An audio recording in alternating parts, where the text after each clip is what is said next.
मेरा lecture number 4 है pair of linear equation in two variables का। इसमें मैंने 3.2 के कंप्लीट सॉल्यूशन का बात किया है जो आपको सब्स्टिट्यूशन मेथड पे बेस्ड है। अगर सब्स्टिट्यूशन मेथड का बेसिक आपको समझना है तो मैंने ऑलरेडी इंट्रोडक्शन वीडियो बना रखा है, आप उसको पहले देख सकते हैं। आपको सारी बेसिक चीजें जो है वहां मैंने एक्सप्लेन किया है और अगर आपने देख लिया है तब इसको आप कंटिन्यू कर सकते हैं। देखिए, सबसे पहले तो आप कोई भी एक्सरसाइज बनाने जा रहे हैं या आप वीडियो को स्टार्ट करने जा रहे हैं तो सबसे पहले आप उसको खुद से ट्राई करिए। उसके बाद अगर आपसे नहीं सॉल्व होता है तब आप सॉल्यूशन देखिए और अगर सॉल्व हो जाता है तो आप उस पार्ट को स्किप करके आगे बढ़िए। क्यों? क्योंकि टाइम जो है आपको सेव हमेशा करना चाहिए। राइट, वीडियो देखने में थोड़ा सा टाइम आपको लगता है तो अगर खुद से ही सॉल्व हो जाता है तो आप उसको स्किप करके नेक्स्ट क्वेश्चन की तरफ जाइए। सबसे पहला क्वेश्चन जो दिया हुआ है, कह रहा है कि solve the following pair of linear equation by the substitution method. x plus y equal to 14, this is equation first, हमने लेट कर लिया। x minus y equal to 4, equation second let कर लिया। अब किसी भी एक इक्वेशन को आप यूज करके यहां पे क्या करिएगा कि x या y का वैल्यू निकाल लीजिएगा। अब आप ये बोलेंगे कि सर किसको निकाला जाए, यानी 1 को यूज कर ले या 2 को यूज कर ले। तो बेटा सबसे पहले तो मैं यही कहूंगा कि जो कॉफिशिएंट में, मतलब किसी वेरिएबल के कॉफिशिएंट में अगर कुछ नहीं है तो उसको पहले ले लीजिए, क्योंकि वहां से x और y की वैल्यू निकालेंगे ना तो आसानी होगा। और यहां तो कहेंगे कि सर दोनों में वैसा ही है, यहां भी कॉफिशिएंट में कुछ नहीं है, यहां भी नहीं है, फिर यहां भी नहीं है और यहां भी नहीं है, तो किसको ले लिया जाए। तो बेटा फिर ऐसा सिचुएशन अगर आ गया है तो आप किसी को भी ले लीजिए, कोई प्रॉब्लम नहीं है। तो हमने यहाँ पे क्या लिख लिया कि फ्रॉम इक्वेशन क्या first x plus y equal to 14, यहां से मैंने x या y, मैंने x निकाल लिया 14 माइनस वाई। अब मैंने लिखा कि substitute the value of x in equation. देखिए, जिस इक्वेशन से आप x निकाले हैं उसमें पुट नहीं करना है, यानी 2 में पुट करेंगे इक्वेशन 2। जैसे ही आप पुट करेंगे 14 माइनस वाई और माइनस वाई इक्वल टू 4, यहां से 14 को इधर भेज दीजिए और ये हो जाएगा माइनस में 2y equal to 4 minus 14 and which is equal to minus 10। तो यहाँ पे आप देख पा रहे हैं कि minus 2y equal to minus 10, minus से माइनस कैंसिल हो जाएगा, y equal to 10/2 and this one is the 5। तो y की वैल्यू जो है वो क्या आ गया, 5 आ गया। अब ये जो वैल्यू आया है आप किसी भी इक्वेशन में पुट कर देंगे तो आपको क्या निकल जाएगा, x निकल जाएगा। तो हम लिख देते हैं कि put the value of y in equation, किसी में भी फर्स्ट, आप फर्स्ट में पुट कर सकते हैं। तो जैसे ही हम फर्स्ट में पुट करेंगे तो ये हो जाएगा x प्लस 5 इक्वल टू आ गया आपका 14।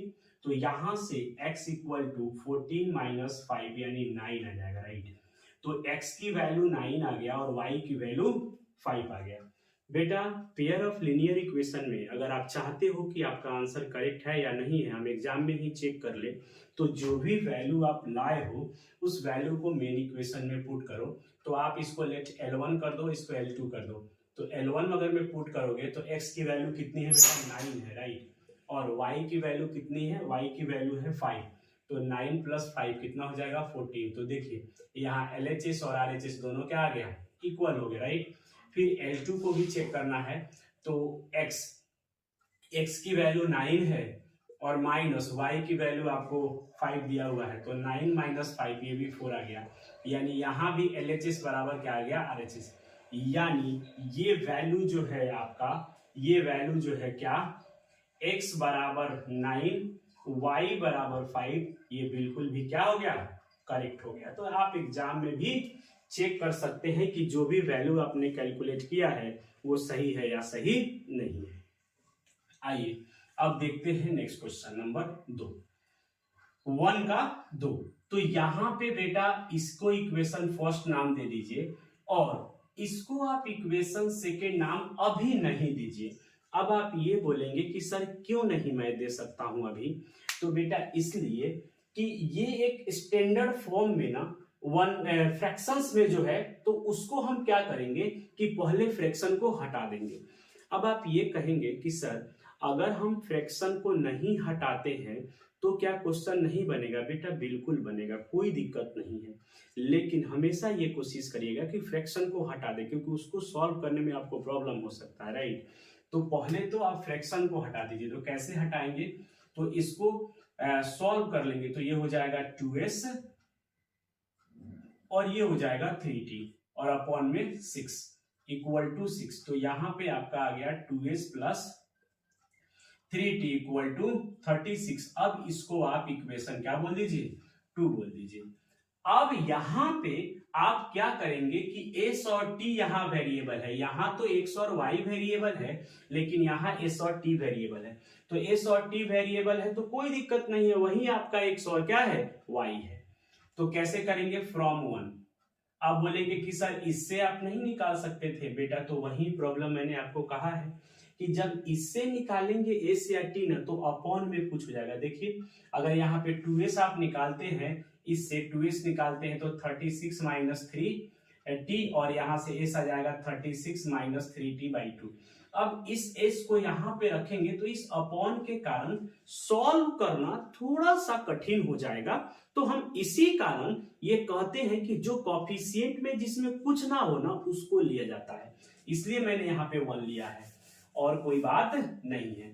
अगर दोनों के कॉफिशिएंट में यानी दोनों इक्वेशन के कॉफिशिएंट में कुछ ना कुछ है तो बेटा कोई दिक्कत नहीं है, फिर तो आपको किसी ना किसी को लेना ही पड़ेगा, बट नहीं है तो उसको लीजिए। तो यहां से s बराबर देखिए 3 प्लस t, ये आपका आसान हो गया। अब आप यहां पे लिख देंगे क्या? Substitute the value of s in equation 2, क्योंकि फर्स्ट में तो हम फर्स्ट से तो निकाले ही हैं, तो 2 में पुट कर दीजिए। तो 2 इंटू ये हो जाएगा 3 प्लस टी और प्लस 3t इक्वल टू 36 और यहाँ से 6 प्लस 2t और प्लस 3t इक्वल टू 36। तो ये हो जाएगा 3 और 2 यानी ये हो जाएगा 5t और 6 को इधर भेज देंगे, 36 minus 6 and which is equal to 30। तो यहाँ से बेटा यहां से आपके पास आ जाएगा कि sir t equal to 30 by 5 and this one is the 6, तो t इक्वल टू 6। अब t की वैल्यू क्या आ गई? 6 आ गई है। तो आप क्या करेंगे यहाँ पे कि put the value of t in equation first या सेकेंड, जिसमें भी आपको पुट करना है। तो हमने फर्स्ट में कर दिया क्योंकि फर्स्ट आसान लग रहा है, राइट। तो यहाँ पे जैसे ही आप पुट करेंगे वैसे ही आपकी वैल्यू t यानी s माइनस 6 इक्वल टू 3, तो s बराबर 6 इधर जाके पॉजिटिव हो जाएगा यानी 3 plus 6 and which is equal to 9, तो s 9 है। और यहाँ भी बेटा अगर वेरीफाई आप करना चाहते हो, चेक करना चाहते हो कि आंसर सही है या नहीं सही है, तो आप इसको पुट करके यहाँ पे देख लीजिएगा। मैं ऐसे ही पुट कर देता हूँ। तो यहाँ पे पुट करेंगे s की वैल्यू 9 और t की वैल्यू 6, तो 9 माइनस 6 3 आ जाएगा यानी ये भी करेक्ट है। यहाँ पे आप पुट करेंगे, यहाँ पे पुट करेंगे 9, तो 9 टू जा 18 और 3 टू जा 18, तो 3 6 जा 18, तो 18 प्लस 18 ये भी क्या आ जाएगा? 36, तो ये भी करेक्ट है, राइट। अब आप ये बोलोगे कि एग्जाम में हम जो चेक करेंगे वो दिखाना पड़ेगा क्या एग्जामिनर को? कोई जरूरी नहीं है बेटा, आपको तो सिर्फ ये रफ में चेक कर लेना है कि जो आपने निकाला है वो सही है या गलत है। तो वहां पे जब क्वेश्चन आएगा तो आप यहीं तक बना करके इसको आंसर छोड़ देंगे, इसको भी यहां तक में आंसर छोड़ देंगे। आपको चेक करना है तो आप रफ में चेक करिए, कोई जरूरी नहीं है कि आप उसको चेक करके बता रहे हैं कि सही है या गलत है। अगर वो वेरिफिकेशन पूछ देता है या कह दे कि वेरीफाई इट, तब आप उसको वेरीफाई करेंगे, अदरवाइज नीड नहीं है। सिर्फ अगर सॉल्व लिखा हुआ है तो आप x और y की वैल्यू निकाल करके बता दीजिए। अब यहां भी इक्वेशन फर्स्ट, वैसे तो आपको ही ये सॉल्व करना चाहिए बेटा। अगर आपको ये सॉल्व वीडियो पॉज करिए और इसको सॉल्व करिए, अगर सॉल्व करने आता है तो आप इसको एस्केप कर दीजिए, कोई जरूरी नहीं है कि हर क्वेश्चन आप देखें ही, राइट। तो यहां से हम लिखते हैं कि फ्रॉम इक्वेशन फर्स्ट, तो 3x minus y equal to 3। अब यहां भी हमने फर्स्ट क्यों लिया, क्योंकि यहां भी मैं देख रहा हूं कि y के कोफिशिएंट में कुछ नहीं है, तो y निकालना हमारे लिए क्या हो जाएगा, आसान हो जाएगा। दैट्स वाई हमने यहाँ पे क्या निकाला, y निकाला। अब ये हो गया substitute the value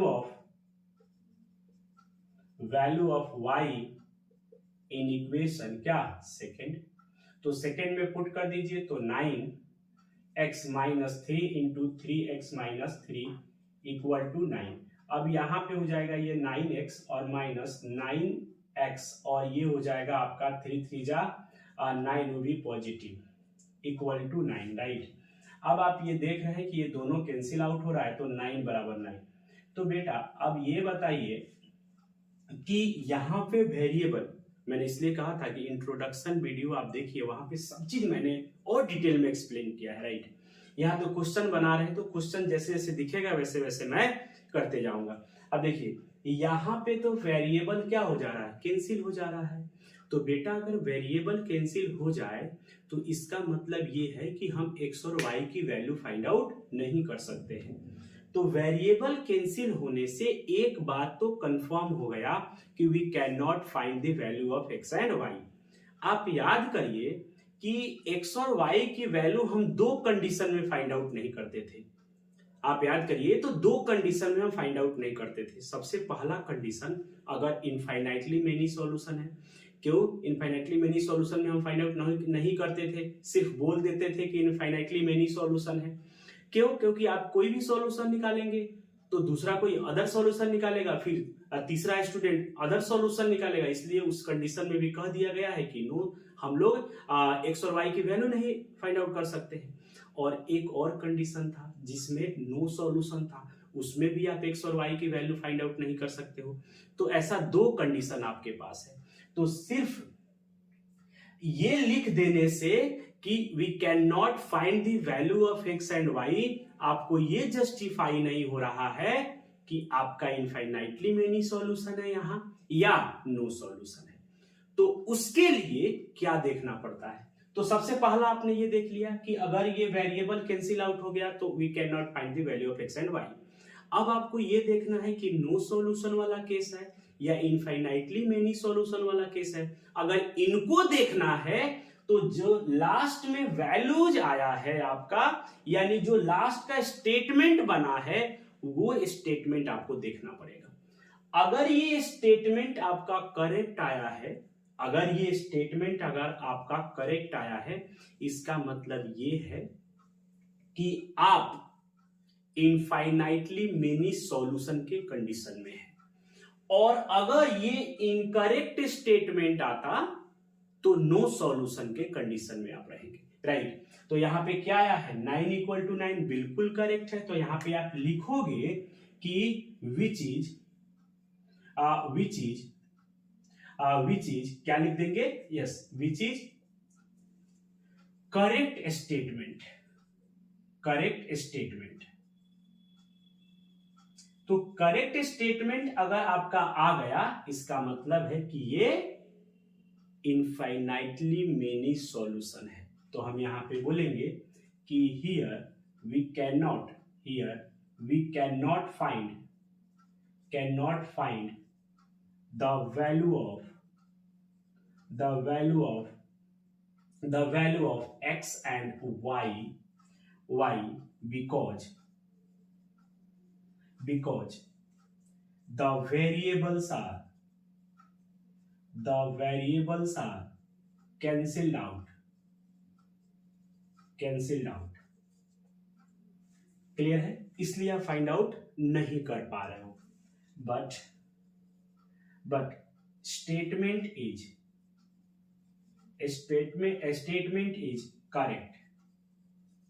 correct, so this is the case of infinitely many solution, right। ये जो होगा वो इनफाइनाइटली क्या हो जाएगा, मेनी सॉल्यूशन होगा।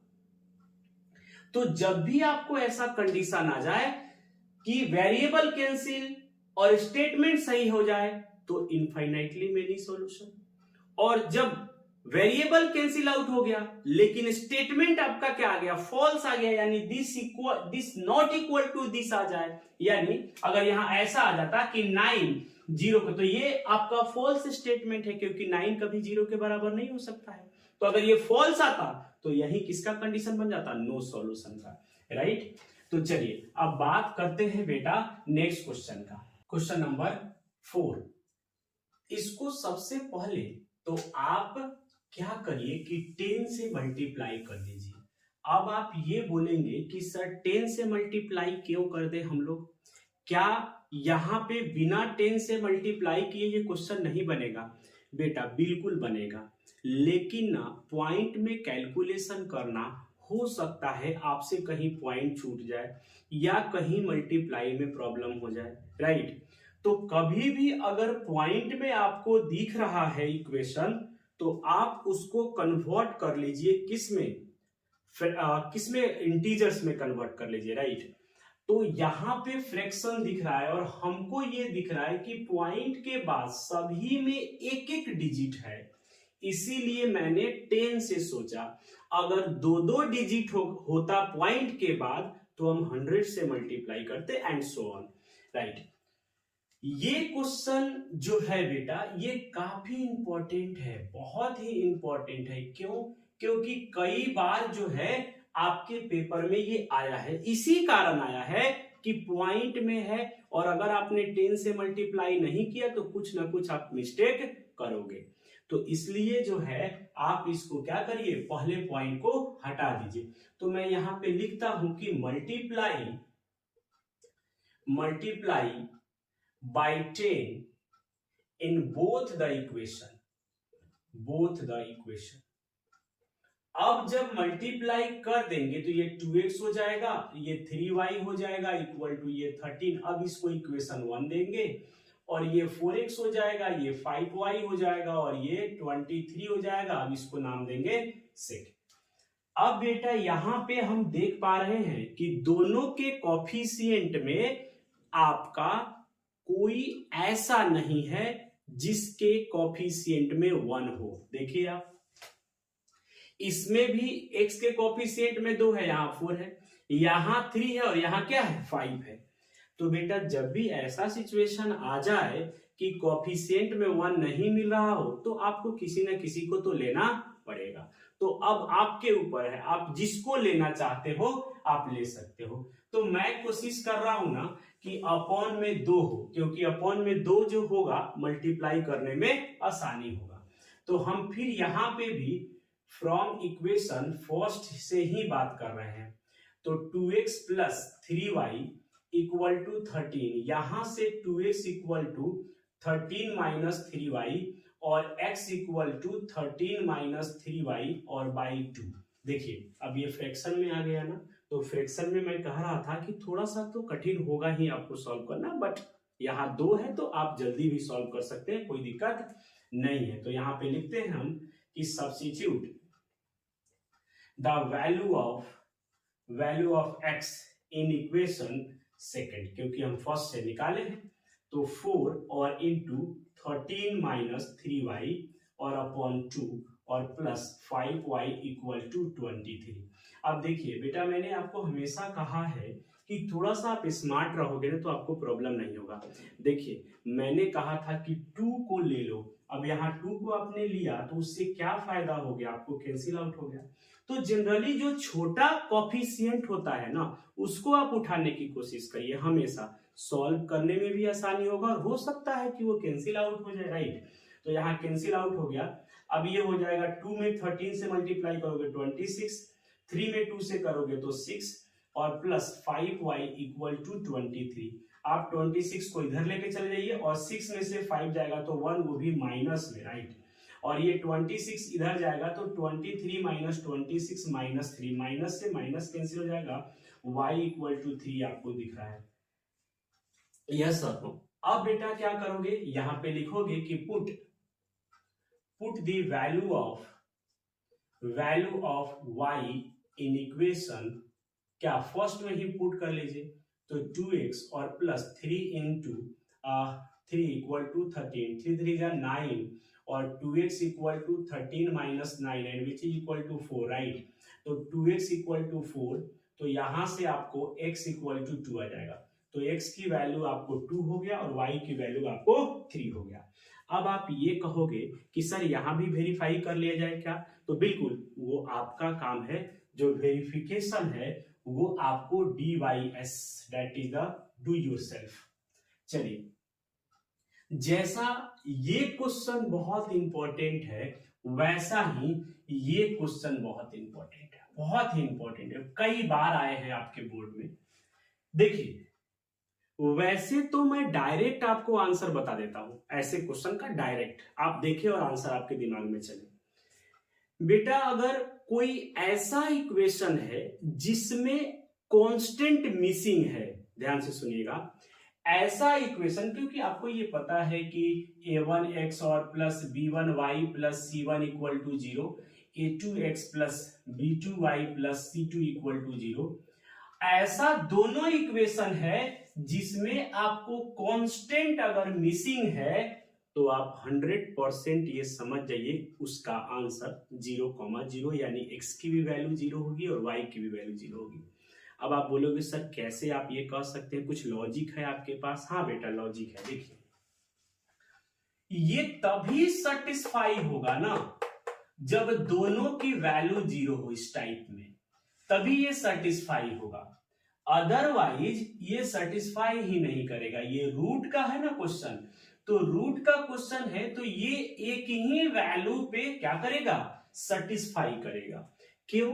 क्योंकि हमको ये दिख रहा है ना बेटा कि दिस अपॉन दिस करोगे, दिस अपॉन दिस करोगे तो आपके पास कभी भी ये दोनों आपस में बराबर आएगा ही, सॉरी आएगा ही नहीं, कभी नहीं आएगा आपस में बराबर, राइट।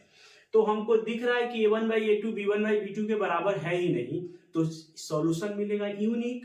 ध्यान से सुनिएगा, सॉल्यूशन मिलेगा यूनिक, और अगर यूनिक मिला तो कोई एक ही वैल्यू ना होगा जो इसको सेटिस्फाई करेगा। तो आपको क्या दिख रहा है कि 0 अगर x की वैल्यू रही, y की वैल्यू 0 रही, तो 0 प्लस 0 0 के बराबर हो जाएगा, 0 माइनस 0 0 के बराबर हो जाएगा, राइट।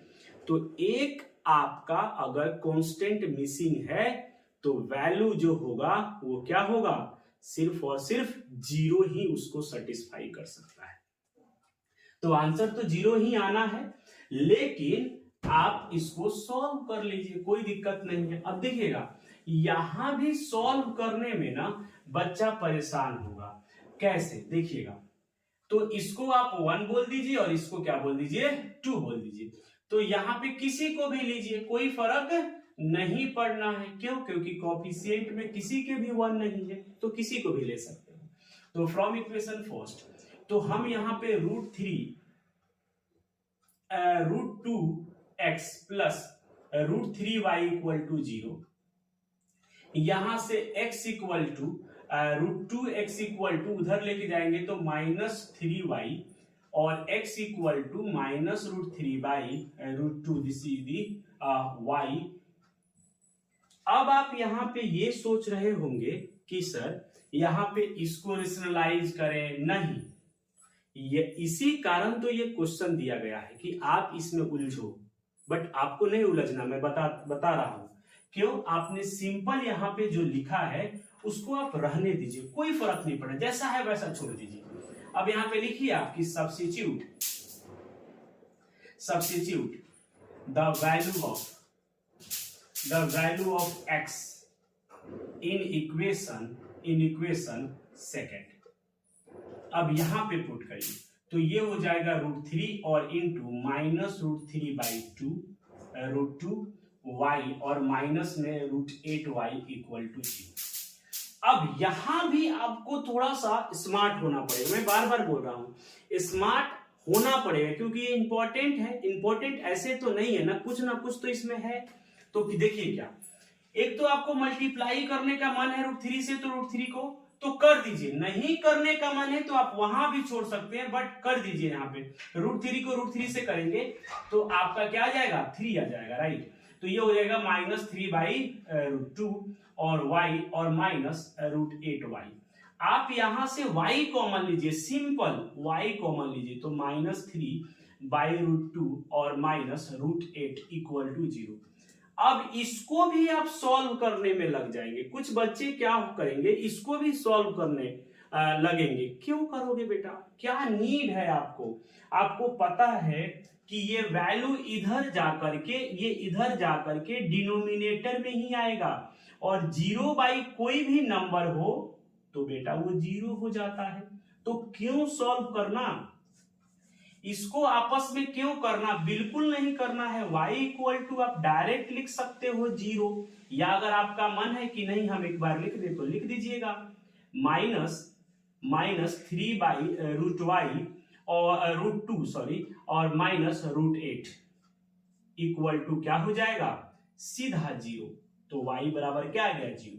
तो आपको ये कभी नहीं सॉल्व करना है, यही यहाँ पे सीखना था आपको। आप एग्जाम में ना फंसे, इसको सॉल्व करने लगे, आना तो 0 ही है। तो यहां पे अब हम क्या करेंगे बेटा, वहीं put the value of y in equation क्या, फर्स्ट पुट कर दीजिए। तो ये हो जाएगा आपके पास √2x और प्लस √3 और इंटू 0, ये भी क्या हो जाएगा, ये आपको 0 हो जाएगा तो उधर जाएगा, तो √2x इक्वल टू 0, यानी यहां से x इक्वल टू 0 आ जाएगा। तो आप यहाँ पे ये देख रहे हैं कि x की भी वैल्यू और y की वैल्यू 0 आ गई, जो मैंने पहले ही आपको कह दिया था कि 0 ही इसका क्या होगा, आंसर। तो इसको आप दोबारा एक बार बनाने की कोशिश करिएगा, बहुत अच्छा क्वेश्चन है। चलिए अब देखते हैं नेक्स्ट क्वेश्चन को। तो बेटा नेक्स्ट क्वेश्चन में आप ये देख रहे हो कि फ्रैक्शन है, तो मैंने आपसे कहा है कि जब भी वैल्यू आप फ्रैक्शन देखेंगे तो आप फ्रैक्शन को रिमूव करेंगे। कैसे रिमूव करेंगे, एलसीएम लेके सॉल्व करके, तब आप उसको आगे बढ़ेंगे। तो आप यहां पे क्या करिए कि 3 और 2 का एलसीएम लेंगे 6 होगा, और फिर यहां भी 3 और 2 का एलसीएम लेंगे 6 होगा, और फिर दोनों को सॉल्व करेंगे। तो मैं यहां पे लिख रहा हूं कि नाउ 3x, या यहां पे टेकिंग लिख लीजिए सबसे पहले कि टेक 3x/2 और -5y/3 इक्वल टू -2। तो ये हो जाएगा आपका 3 3 जा 9x और -10y और अपॉन 6 इक्वल टू -2 और 9x - 10y equal to -12। This is the equation first. आप ऐसे इसको अब सॉल्व करेंगे। एंड दूसरा एंड x/3 और प्लस y/2 इक्वल टू 13/6, यहाँ एलसीएम लीजिए तो ये 6 हो जाएगा, और ये हो जाएगा 2x plus 3y equal to 13/6, 6 से 6 कैंसिल हो जाएगा, 2x plus 3y equal to क्या हो जाएगा, 13। This is the equation second. अब आप इसको क्या करेंगे, सॉल्व करेंगे। कैसे, वैसे ही जैसे मैंने ये सब सारे क्वेश्चन सब्स्टिट्यूशन के लिए यूज किया है, आप वैसे ही इसको ट्राई करेंगे, और कमेंट बॉक्स में हमको इसका आंसर आप बताएंगे। ये आपको करना है, डू योर सेल्फ। अब आइए, ये था क्वेश्चन नंबर 1 का कुछ पार्ट। अब आइए देखते हैं क्वेश्चन नंबर 2 क्या है। क्वेश्चन नंबर 2 है कि solve 2x plus 3y equal to 11 and 2x minus 4y equal to -24 and hence find the value of m for which y equal to mx plus 3। देखिए m की value तो आप तभी निकाल सकते हो ना, इस पूरे इक्वेशन में अगर हमको x की वैल्यू पता चल जाता, y की वैल्यू पता चल जाता, तो आप m निकाल सकते हो, क्योंकि अगर x और y पता चल जाएगा तो सिर्फ m ही इसमें क्या बचेगा, अननोन बचेगा। तो ये क्वेश्चन जो है आप बहुत अच्छे से सॉल्व करने की कोशिश करिएगा। क्यों बेटा, क्योंकि ये आपके बोर्ड में कई बार आया है। आने का रीजन क्या है कि बच्चा यहां सॉल्व देखता है, इसको तो कर पाता है, लेकिन जब वो यहां आता है ना तो उसको समझ ही नहीं आता कि m की वैल्यू कैसे निकाले, राइट। तो एक तो m की वैल्यू आप कैसे निकालेंगे जब x और y पता हो, और x और y कहां से पता चलेगा? तो अभी तक आप पेयर ऑफ लीनियर इक्वेशन में x और y की ही तो वैल्यू निकालते आ रहे हो, तो उसके लिए क्या होना चाहिए? उसके लिए आपके पास इक्वेशन होना चाहिए। अब वो इक्वेशन कौन है? 2x plus 3y equal to 11 and 2x minus 4y equal to minus 24, right. वैसे भी जब सॉल्व लिखा है तो आपको x और y की वैल्यू तो निकालनी ही है। तो आइए यहां पे हम देखते हैं कि x और y की वैल्यू कैसे निकालना है। तो 2x और plus 3y equal to 11, this is equation first, and 2x minus 4y equal to minus में 24, दिस इज इक्वेशन सेकेंड। तो बेटा आप सब्स्टिट्यूशन मेथड पढ़ रहे हैं और आप सब्स्टिट्यूशन यहाँ पे लगाइए। तो क्या करेंगे, मैंने कहा है कि कोफिशिएंट में अगर कुछ ना हो तो उसको लीजिएगा, लेकिन यहाँ पे तो सब में कोफिशिएंट में कुछ ना कुछ आपको दिया ही हुआ है। तब आप यहाँ पे क्या करेंगे, तो बेटा किसी एक को ले लीजिए। तो मैं पहला ले रहा हूँ, क्यों? क्योंकि यहाँ भी 2 है, अब यहाँ भी 2 है, तो हम पहला ले रहे हैं, आप सेकंड भी ले सकते हैं, कोई दिक्कत नहीं है। तो मैं यहाँ पे लिख रहा हूं कि फ्रॉम इक्वेशन 1, 2 वाला क्यों मैं सिलेक्ट करने की कोशिश कर रहा हूं? जस्ट प्रीवियस क्वेश्चन में भी आपको बताया है, यहाँ भी मैं बता रहा हूं कि 2 को डिवाइड करना, उससे किसी नंबर को मल्टीप्लाई करना हमारे लिए आसान होता है, इसलिए मैंने 2 ले लिया, राइट। बाकी आप ले तो कुछ भी सकते हैं। तो यहाँ पे 2x plus 3y equal to 11, तो 2x equal to 11 minus 3y।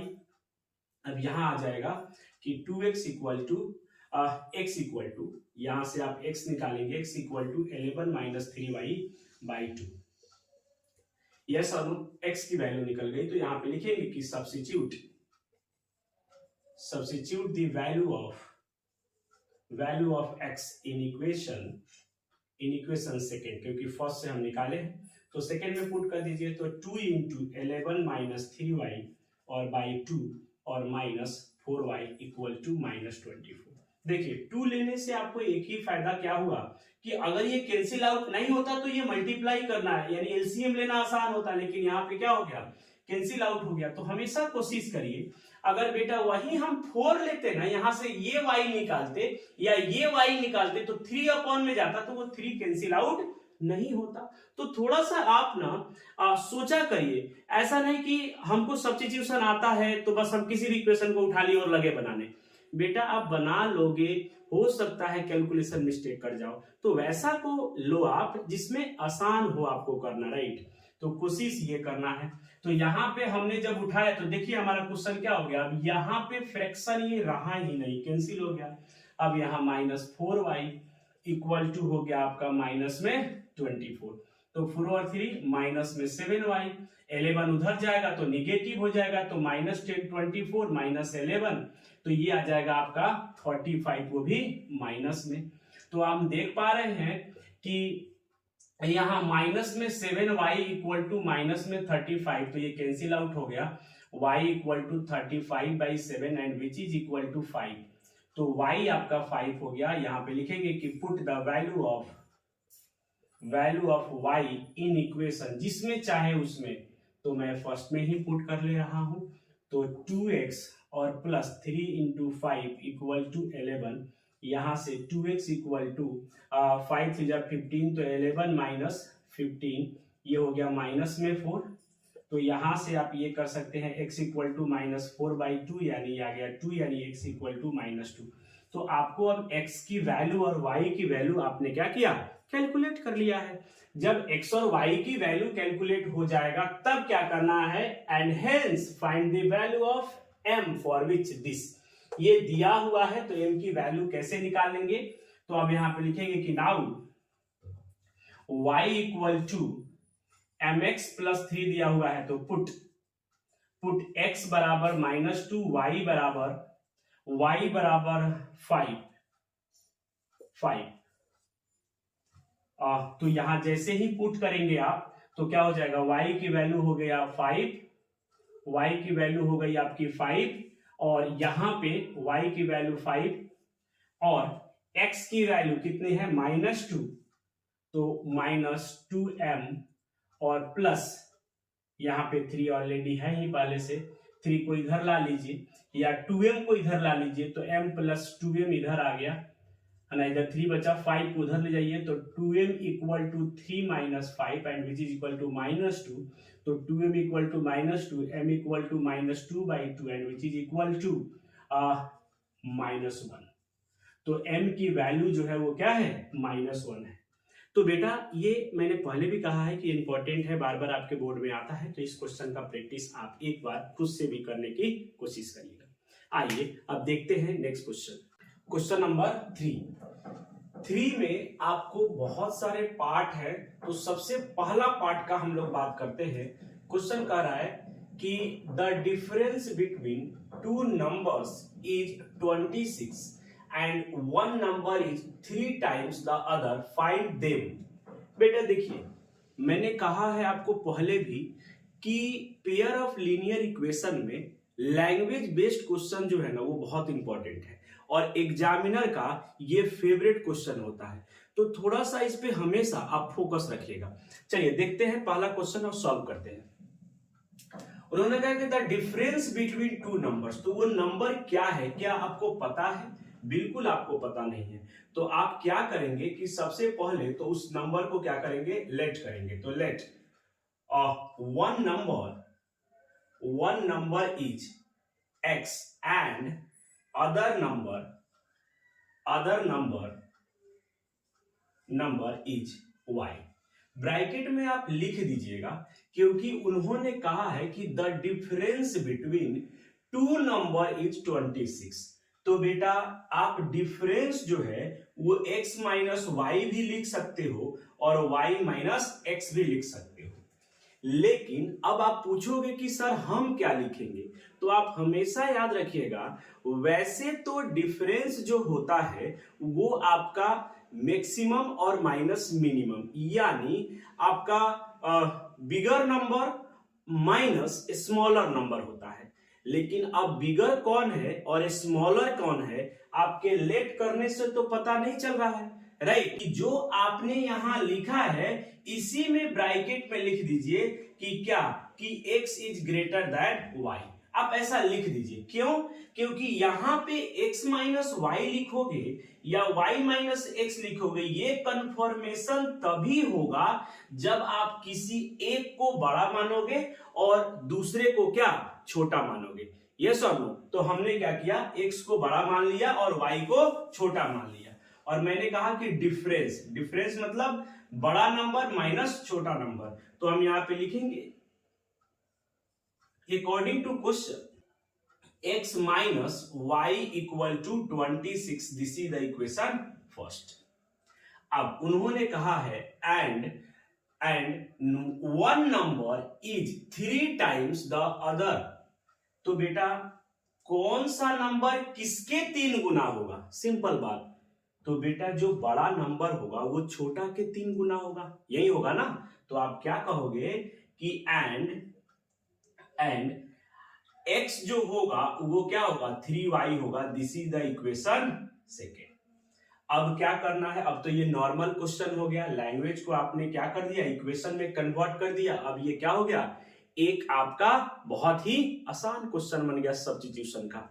तो आइए आप क्या लिखेंगे कि सब्स्टिट्यूट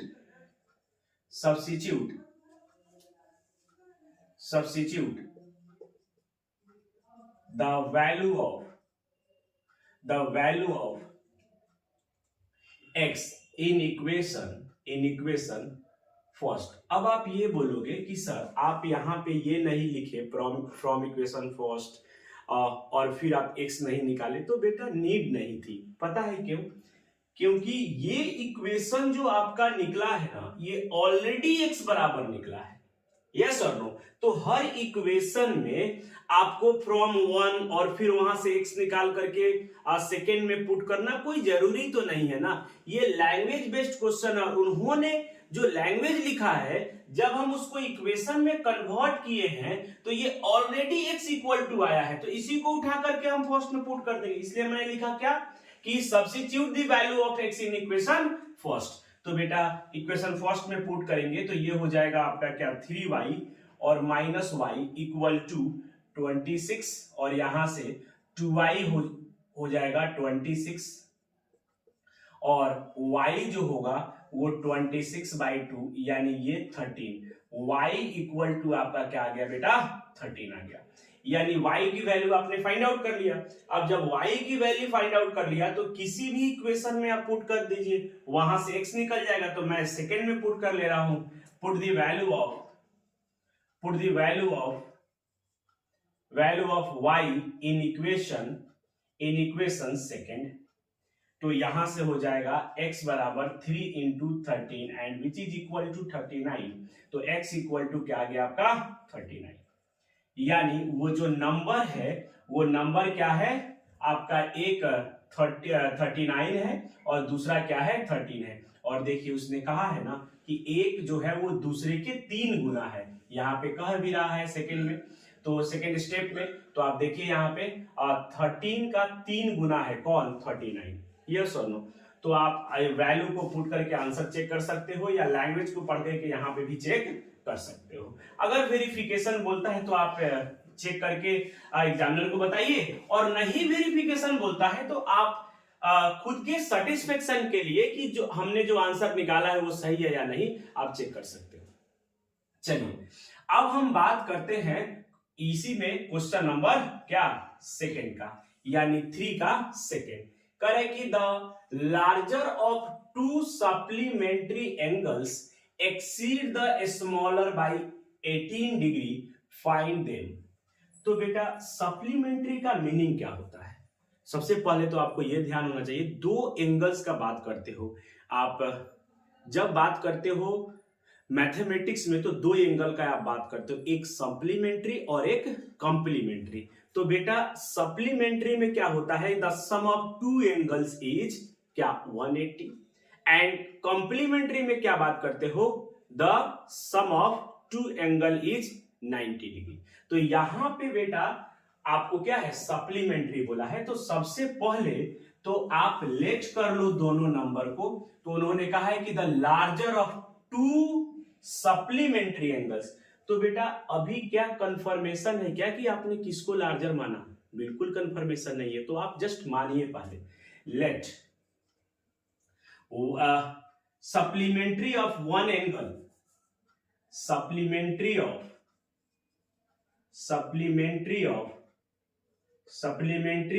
वन एंगल इज क्या x एंड अदर इज क्या y। अब ब्रैकेट में लिख लीजिए कि x ग्रेटर देन क्या है y है।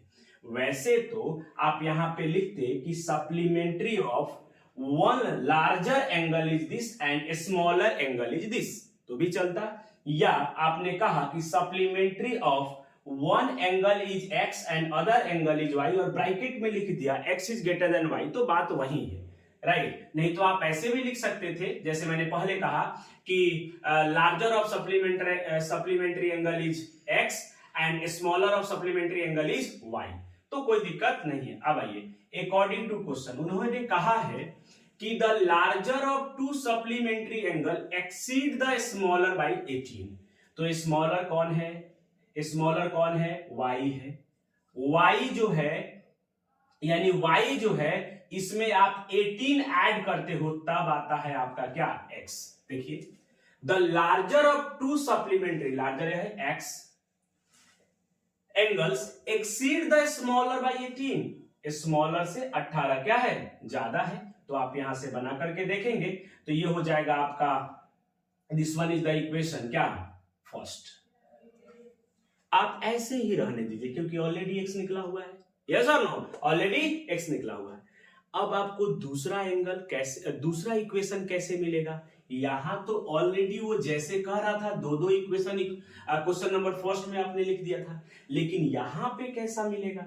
तो बेटा यहां भी मिलेगा एक और बात, sum of supplementary angle is 180। तो यहां पे एंड आप कहोगे कि sum of supplementary angle is क्या 180। सो क्या हो जाएगा sir, x plus y equal to 180, this is the equation second. Yes और नो। अब आप इसको सिंपली सॉल्व कर देंगे, कोई दिक्कत नहीं आएगी। कैसे सॉल्व करेंगे? तो सर इक्वेशन फर्स्ट के जो x निकला है वो कहां सब्स्टिट्यूट कर देंगे? 2 में। तो यहां लिखेंगे कि substitute the value of x in equation क्या सेकेंड। जैसे ही आप सेकेंड में पुट करेंगे वैसे ही आपका आ जाएगा ये क्या, y plus 18 plus y equal to 180। यहां से हो जाएगा 2y plus 18 equal to 180। 2y equal to 18 minus कर देंगे तो 10 माइनस कर दीजिए तो ये 70 हो जाएगा, फिर 8 माइनस कर दीजिए तो 62 यानी 162, राइट 162। अब ये 2 से कैंसिल हो जाएगा, 2 8 और 1 यानी y जो है वो 81 आ गया। फिर यहां पे कहेंगे कि put the value of y in equation first में पुट कर लीजिए बेटा। क्यों फर्स्ट में पुट कर लीजिए? क्योंकि x बराबर निकला हुआ है। तो आप यहां पे x इक्वल टू निकालेंगे, y की वैल्यू 81 आ गया और प्लस 18 आ गया। तो ये कितना हो जाएगा आपका 8 और 9 और 8 और 9 यानी 99। तो x की वैल्यू क्या हो गई? 99। यानी जो लार्जर एंगल है वो आपका 99 आ गया और जो स्मॉलर है वो क्या आ गया? 81 आ गया। यस और नो। और अगर आपको चेक करना है कि ये जो निकाला वो सही है या नहीं सही है तो आप इक्वेशन में पुट करके देख लीजिए, है ना। तो यहाँ पे पुट करेंगे तो इन दोनों का सम जो है 180 के बराबर आ रहा है और y की वैल्यू को यहाँ पुट अप कर रहा है तो x कितना है? 99। तो ये भी दोनों क्या आ रहा है? बराबर आ रहा है। यानी जो आपने निकाला है वो बिल्कुल 100% क्या है? करेक्ट है। यस और नो? बिल्कुल करेक्ट है। चलिए अब बेटा सबसे इसका लास्ट जो मैंने बोर्ड पे लिखा है लास्ट क्वेश्चन कौन सा? क्वेश्चन 3 का 3 करे कि the coach of a cricket team buy 7 bats and 6 balls for rupees 3800. Later, C buy 3 bats and 5 balls for rupees 1750. Find the cost of each bat and each ball. सबसे पहले तो बेटा आप इसको क्या करेंगे? नोट कर लीजिए। अब इसके बाद वाले क्वेश्चन नंबर 3 को मैं सॉल्व करता हूं। आइए अब सबसे पहले तो आप एक एक क्वेश्चन को रीड करते हैं और एक एक लाइन को रीड करते हैं और जैसे जैसे क्वेश्चन बोलता है आप वैसे वैसे उसको क्या करते हैं? इक्वेशन को बनाते जाते हैं। तो आइए एक एक करके आप पढ़िए और इक्वेशन को बनाइए। देखिए कह रहे कि the coach of a cricket team buy, तो बेटा जो कोच है क्रिकेट टीम का उन्होंने क्या है वो बाय कर रहे हैं, खरीद रहे हैं 7 बैट एंड 6 बॉल, रुपीज कितना? 3800। तो बेटा सिंपल बात ये है कि क्या आपको एक बैट का या एक बॉल का कॉस्ट पता है? जैसे मैंने प्रीवियस में ही आपको क्वेश्चन में एक जगह मैंने करवाया है कि पेन का कॉस्ट, तो उसी तरह यानी इंट्रोडक्शन वीडियो में, तो उसी तरह यहाँ पे क्या हम लोगों को वहां एक पेन का कॉस्ट हम लोग को नहीं पता था, हमने लेट किया था। अब यहाँ पे आपको एक बैट का कॉस्ट नहीं पता है तो आपको लेट करना पड़ेगा, तब तो आप 7 बैट का निकाल पाएंगे। और 6 बॉल है तो एक बॉल का आपको कॉस्ट पता होना चाहिए, तब तो आप 6 बॉल का निकाल पाओगे। तो जो पता नहीं होता है मैथमेटिक्स उसको कहता है कि आप लेट कर लो।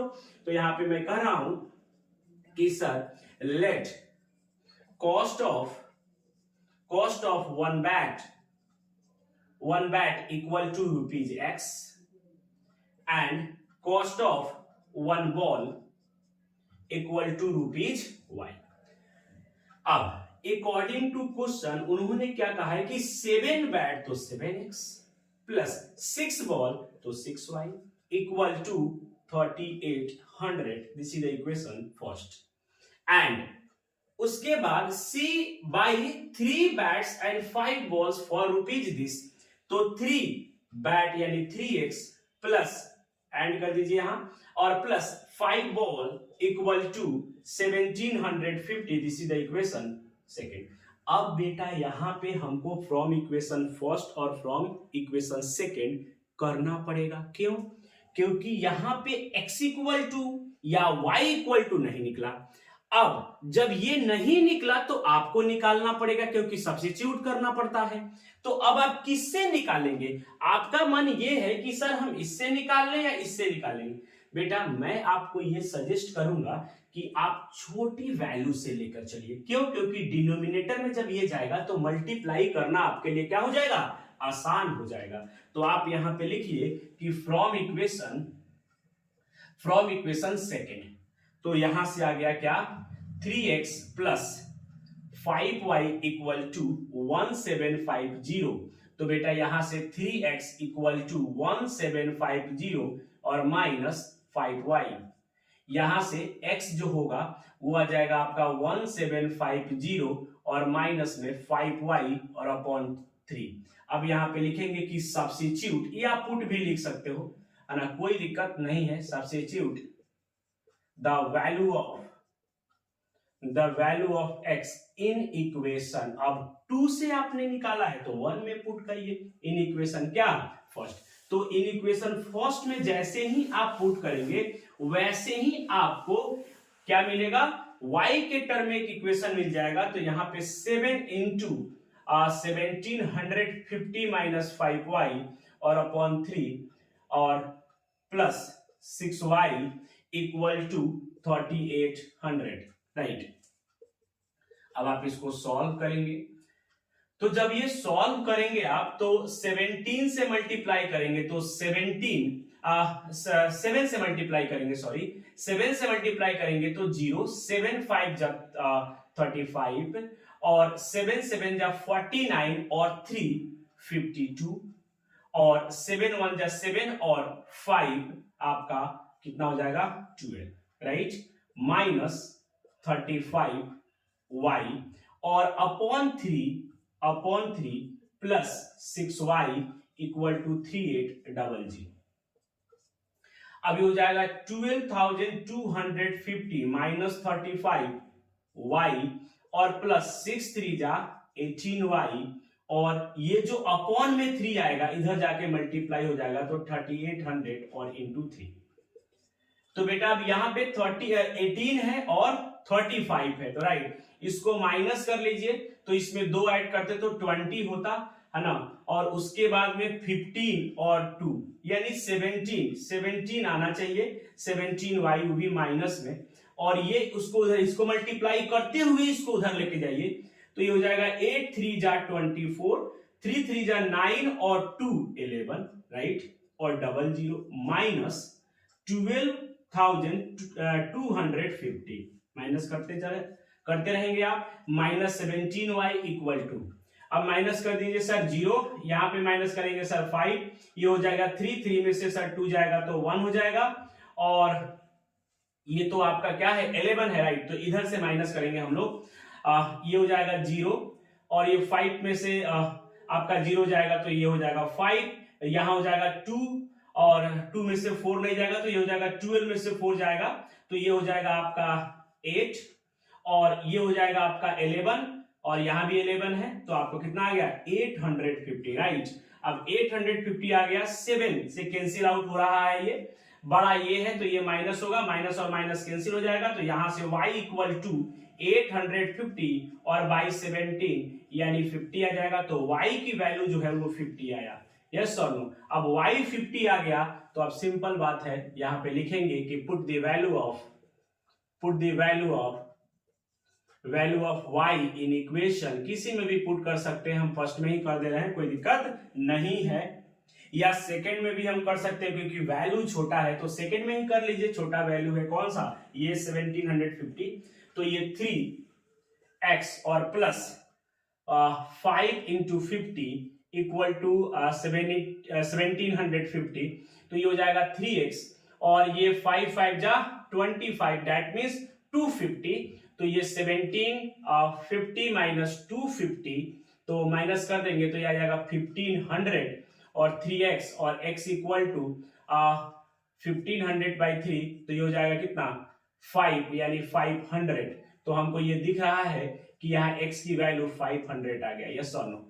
तो x की वैल्यू जो है वो 500 है और y की वैल्यू 50 है। दैट मीन्स हम ये कह सकते हैं कि कॉस्ट ऑफ वन बैट जो है वो है आपका 500 and cost of one ball जो है वो आपका क्या है 50 है। यस और नो।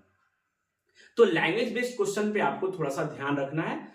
देखिए इसमें सॉल्यूशन में प्रॉब्लम नहीं आएगा, आपको इक्वेशन बनाने में प्रॉब्लम हो सकता है। तो प्रैक्टिस करेंगे तो चीजें ठीक हो जाएंगी, कोई दिक्कत नहीं है। आइए अब 3 का कुछ और पार्ट है, उस क्वेश्चन को देखते हैं। क्वेश्चन नंबर 4 कह रहा है कि the taxi charge in a city consist of a fix charge together with the charge for the distance covered. For a distance of 10 km, the charge paid is rupees 105, and for a journey of 15 km, the charge paid is rupees 155. Full stop. What are the fixed charge and the charge per kilometer? देखिएगा ये question जो है ना ऐसा नहीं है कि पहली बार आपके सामने आया है। क्लास 9th में भी एक टैक्सी फेयर वाला क्वेश्चन है, किसमें वहां पे लीनियर इक्वेशन इन 2 वेरिएबल है और यहां पे जो आया है वो क्या है pair of linear equation in 2 variables, right. वहां पे क्या हो रहा था कि एक इक्वेशन में आपको काम चल जा रहा था, राइट, लेकिन यहां पे ऐसा सिचुएशन दिया जा रहा है कि जिसमें आपको 2 इक्वेशन बन जाए, वहां एक ही बन रहा होगा। अगर क्लास 9th में आपने ध्यान दिया होगा एक टैक्सी फेयर वाला क्वेश्चन जो बहुत ही इंपॉर्टेंट है, राइट। और यहां भी ये क्वेश्चन इंपॉर्टेंट है। उसने कहा है कि the taxi charge in a city consist of a fix charge together with the charge for the distance covered. For a distance of 10 kilometre the charge paid is rupees 105। तो बेटा जो fix charge है वो आपको नहीं पता, ठीक है। यानी कभी कभी क्या होता है कि कंपनी ये फिक्स कर देती है कि हमारा आप कितना भी किलोमीटर जाएं, आप जाएं या मीटर जाएं किलोमीटर जाएं, हमारा एक फिक्स चार्ज है और उसके बाद पर किलोमीटर हम चार्ज करेंगे, राइट।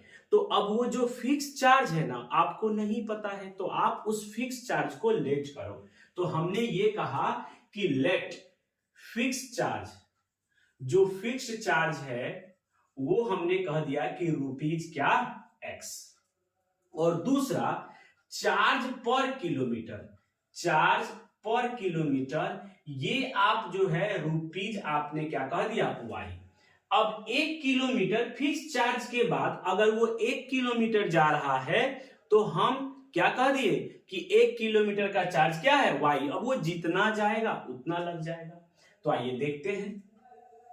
अब उन्होंने कहा कि 10 किलोमीटर, तो हम कहेंगे अकॉर्डिंग टू क्वेश्चन पहले तो फिक्स चार्ज देगा और फिर वो 10 किलोमीटर जाएगा, यस, और 1 किलोमीटर से चार्ज कितना है y है, तो फिर y हो जाएगा इक्वल टू आपका आ जाएगा 105 and this is the equation first.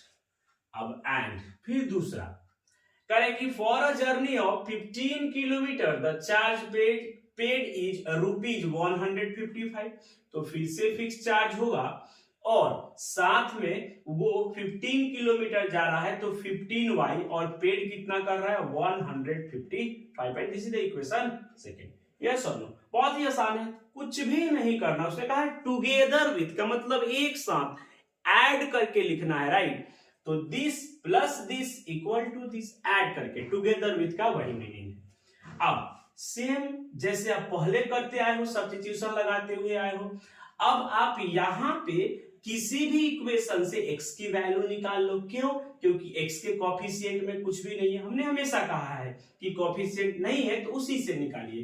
तो मैंने लिखा फ्रॉम इक्वेशन फर्स्ट, आप सेकेंड भी लिख सकते हो क्योंकि यहां भी x के कोफिशिएंट में कुछ नहीं है, तो जैसे दोनों में से कोई भी यहां पे हम यूज कर सकते हैं। ये हमारे लिए यहाँ पे क्या है बेनिफिशियल है।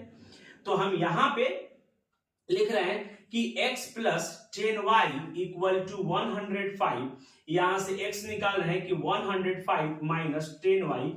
अब यहां पे लिखेंगे कि substitute the value of x in equation क्या सेकेंड, राइट, क्योंकि आपने फर्स्ट से इक्वेशन ये निकाला है तो सेकेंड में पुट करना है। तो ये हो जाएगा कि आपका 105 और माइनस में 10y plus 15y equal to 155, right, 155। तो बेटा 105 और ये माइनस करोगे तो 5y इक्वल टू 155, राइट। अब इसको इधर लेके चले जाएंगे तो ये हो जाएगा 5y equal to 155 minus 105, minus कर दीजिएगा तो बेटा ये 50 आ जाएगा और यहाँ पे 5y तो ये कैंसिल आउट हो जाएगा, यहाँ से 10 आ जाएगा, y इक्वल टू आपके पास 10 आ गया, राइट। y की वैल्यू जो है वो क्या आ गया, 10 आ गया। अब क्या करोगे, किसी में भी पुट कर दो, तो put the value of y in equation, जिसमें चाहे फर्स्ट में कर दे रहे हैं तो फर्स्ट में कर दीजिएगा तो x प्लस 10 इंटू 10 और इक्वल टू 105, तो ये 100 हो जाएगा और 100 उधर जाएगा तो 105 माइनस 100 इक्वल टू 5, यानी x की वैल्यू क्या हो गया, 5 हो गया। तो आप ये कह सकते हो कि जो फिक्स चार्ज है, तो हम यहाँ पे कह सकते हैं कि फिक्स जो चार्ज है, जो आपके पास फिक्स चार्ज है वो आए कितना, इक्वल टू ₹5 एंड चार्ज पर किलोमीटर इक्वल टू कितना है आपका ₹10 है। बेटा एक लास्ट में भी क्वेश्चन पूछा है, इसको चेक करना चाहते हो कि ये सही निकाले हो या आप गलत निकाले हो, तो जस्ट वेरीफाई कर लो, इन दोनों को पुट कर दो इक्वेशन में, LHS और RHS क्या जाएगा बराबर, तो आप चेक कर लीजिएगा। चलिए अब उन्होंने कहा है कि how much does a person have to pay for travelling a distance of 25 kilometre. अब 25 किलोमीटर वो जाने के लिए कितना पे करेगा। अब देखिए यहाँ पे क्या बच्चा मिस्टेक करेगा, उसने वो सीधा क्या करेगा, देखिएगा ध्यान से, वो सीधा क्या करेगा, कहेगा कि सर देखिए क्या वो गलती कर रहा है, ध्यान से सुनिएगा, वो सीधा ये कहेगा कि सर फिक्स चार्ज जो है वो ये है और 25 किलोमीटर के लिए हमको पैसा निकालना है, तो वो क्या करेगा कि सर पर किलोमीटर का 10 है तो कॉस्ट वो क्या करेगा, कॉस्ट निकाल देगा कि सर 25 और इनटू में आपका पर किलोमीटर का 10 है और ये 250। तो बेटे ये बिल्कुल गलत है। क्यों? क्योंकि आप फिक्स चार्ज कहां रखे, यस और नो, आपने फिक्स चार्ज यहां कहां ऐड किए हो, आपने सिर्फ पर किलोमीटर का कॉस्ट आप ऐड कर दिए, बट फिक्स चार्ज कहां है, तो ये गलत हो गया। तो ये ध्यान दीजिएगा, बस यहां मिस्टेक कर सकते हैं आप, बाकी तो कोई दिक्कत नहीं है। तो मैं यहां पे लिखूंगा person pay to the taxi equal to क्या, फिक्स चार्ज यानी x प्लस 25y और ये हो जाएगा ₹10 प्लस 25, फिक्स चार्ज 5 है, 25 into 10 and which is equal to 5 plus 250 equal to ₹255 and this one is the answer. तो यही गलती आप ना करो, इसके लिए मैंने आपको ये चीजें बताया, यस और नो। तो थोड़ा सा आप जब क्वेश्चन सॉल्व करते हैं ना तो ध्यान रखिए और अपने आप को हमेशा एक्टिव रखिए, यस और नो। आइए देखते हैं अब बेटा नेक्स्ट क्वेश्चन नंबर 5 कह रहा है कि a fraction becomes 9/11 if 2 is added to both the numerator and the denominator, if 3 is added to both the numerator and the denominator it becomes 5/6, find the fraction।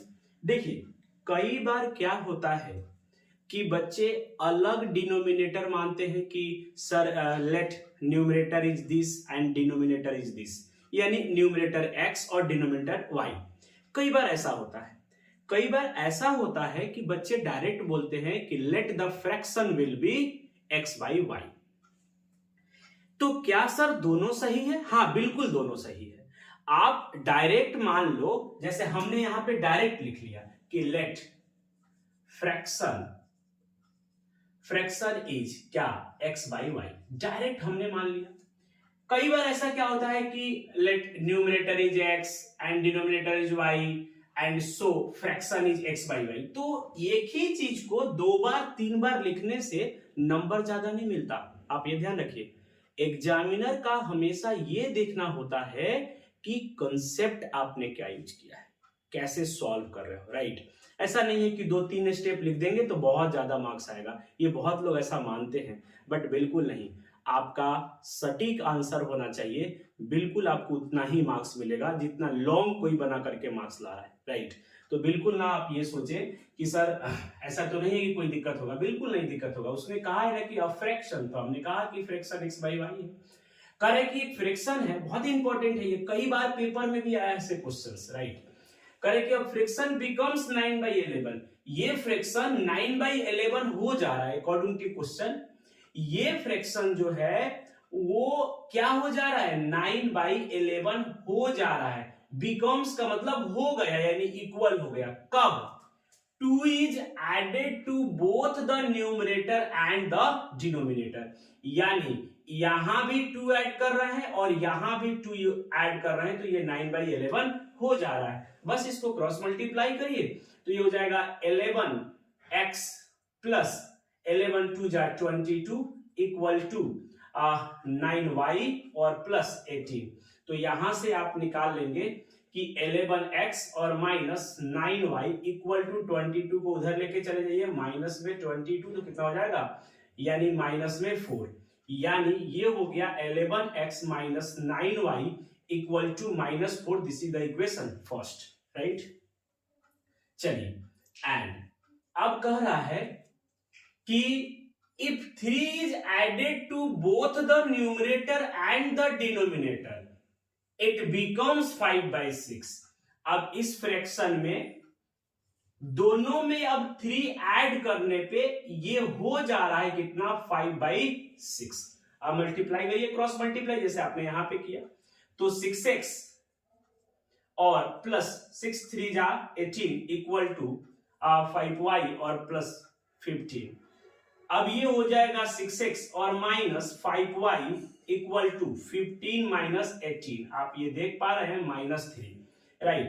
तो ये हो जाएगा 6x minus 5y equal to -3। This is the equation second. अब 2 equation बन गया बेटा। वैसे तो मैं यहां पे ये कह दूंगा कि आप खुद ही सॉल्व कर लो, बट मैं सॉल्व करके बता दे रहा हूं।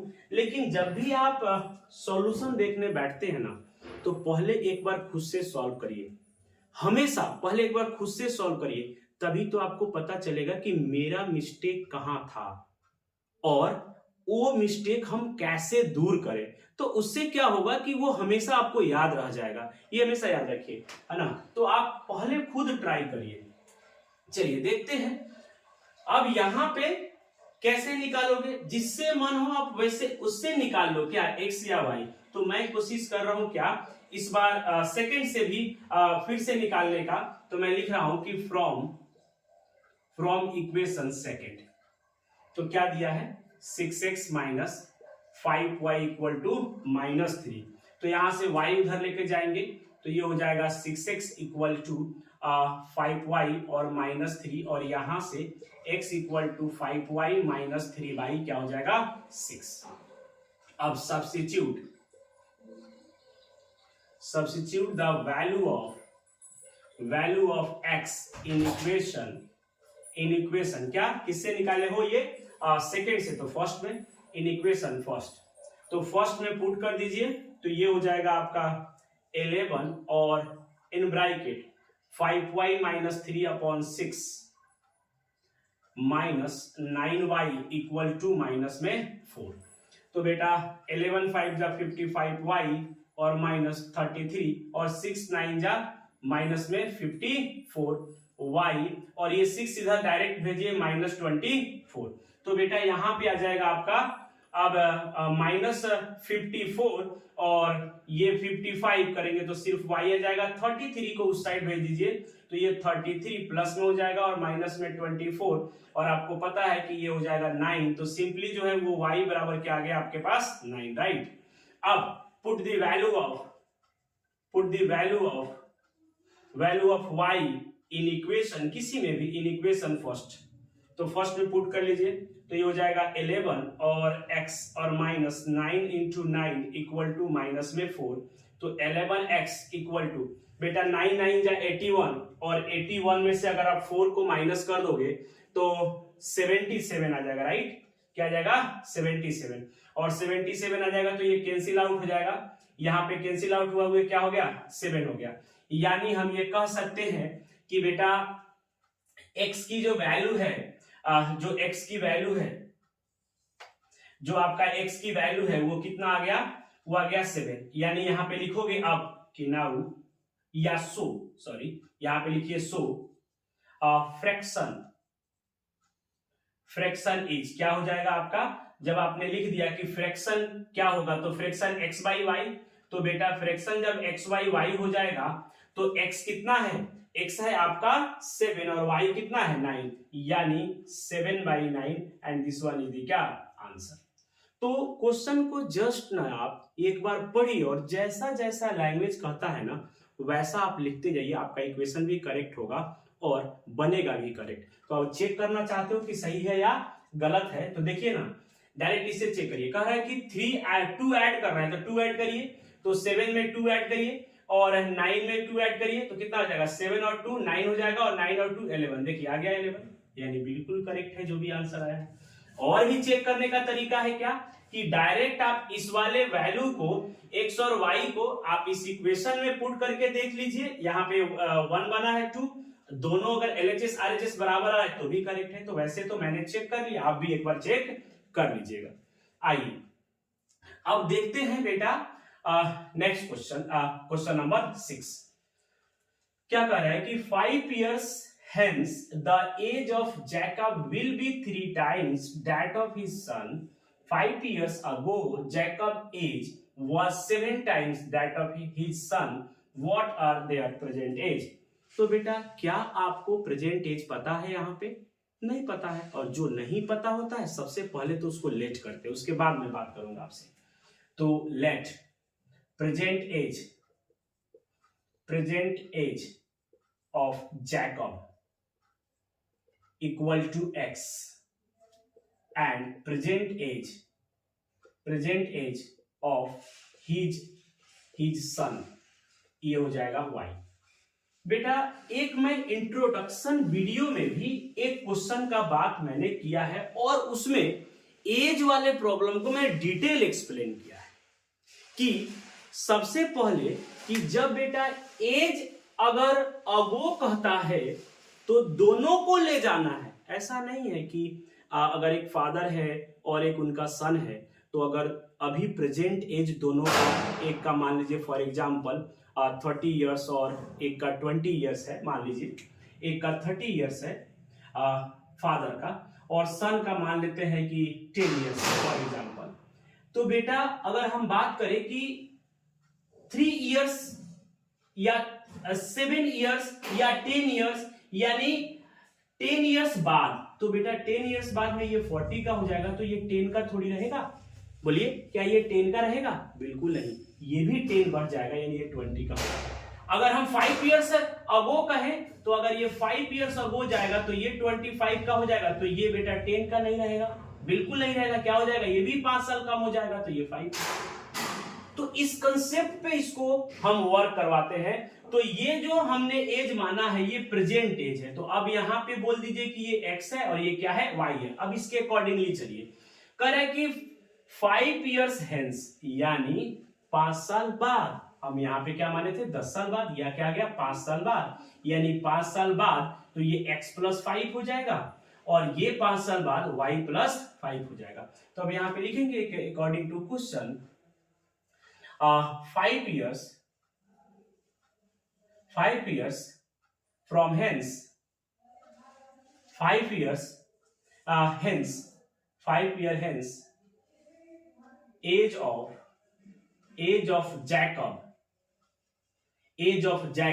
क्या हो जाएगा, equal to x plus 5, right. अब उसी तरह यहां पे अगर बात करोगे कि 5 years hence age of his his क्या सन। तो ये हो जाएगा y प्लस 5। अब क्वेश्चन को देखिए आप, करे कि the age of Jacob will be 3 times that of his sun.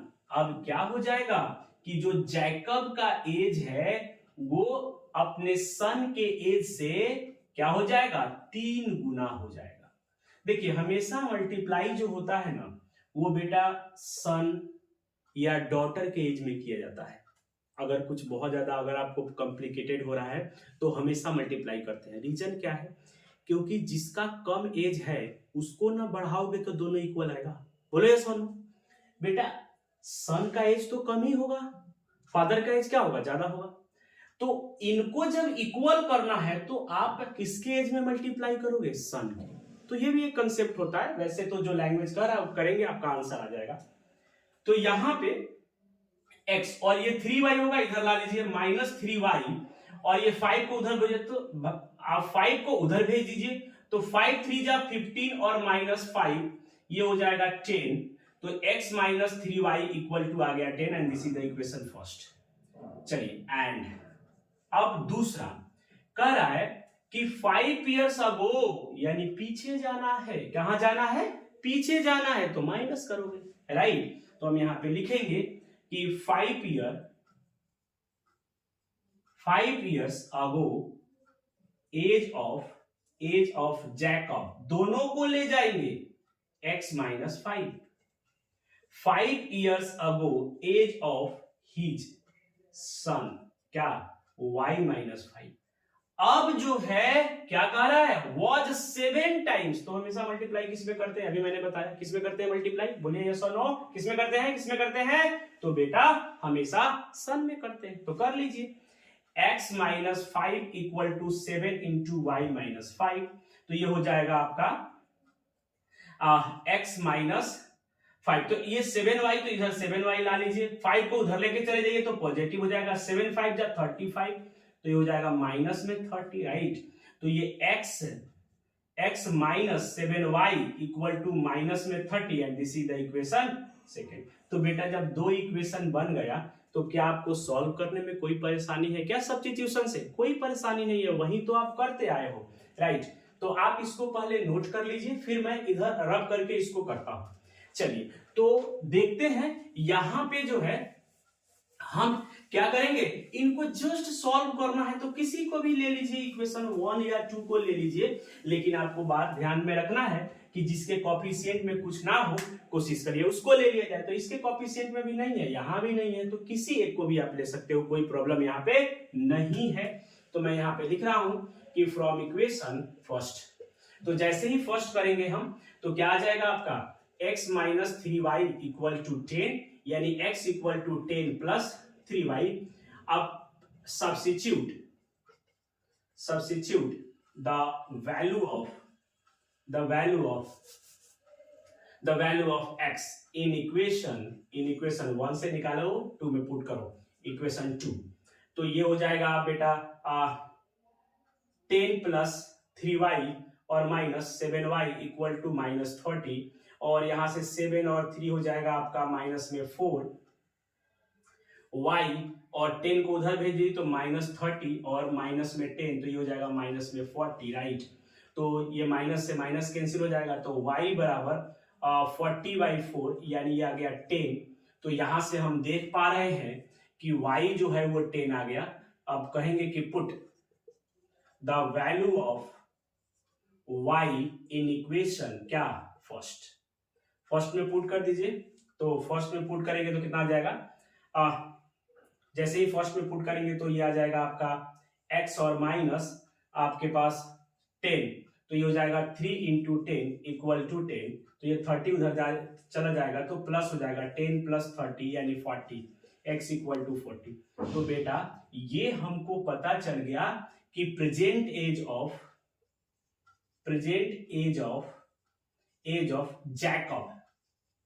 Jacob क्या 40 इयर्स, और present age of his son क्या आ जाएगा बेटा 10 इयर्स। क्या आ गया आपके पास 10 ईयर्स। तो कोई दिक्कत नहीं है, आप क्वेश्चन को कैसे भी सॉल्व कर सकते हो, यहां पे कोई प्रॉब्लम नहीं है। तो ये आ गया आपके पास 10 ईयर्स। तो बेटा ये था कंप्लीट सॉल्यूशन 3.2 एक्सरसाइज का, जो कि सब्स्टिट्यूशन मेथड पे क्या था, बेस्ड था। अब इसके बाद में हम 3.3 के इंट्रोडक्शन का बात करेंगे, जो कि एलिमिनेशन मेथड पे बेस्ड है। इसका सेकेंड वाला अलजेब्रा का सेकेंड मेथड आपका एलिमिनेशन पे बेस्ड है, तो मैं उसका बात करूंगा इसके बाद वाले वीडियो में। और अभी बेटा आपको वीडियो कैसा लगा, मेरे सॉल्यूशन करने का तरीका कैसा है, अगर आपको अच्छा लगता है तो प्लीज आप लाइक करें, सब्सक्राइब करें और हाँ कमेंट करना ना भूलें।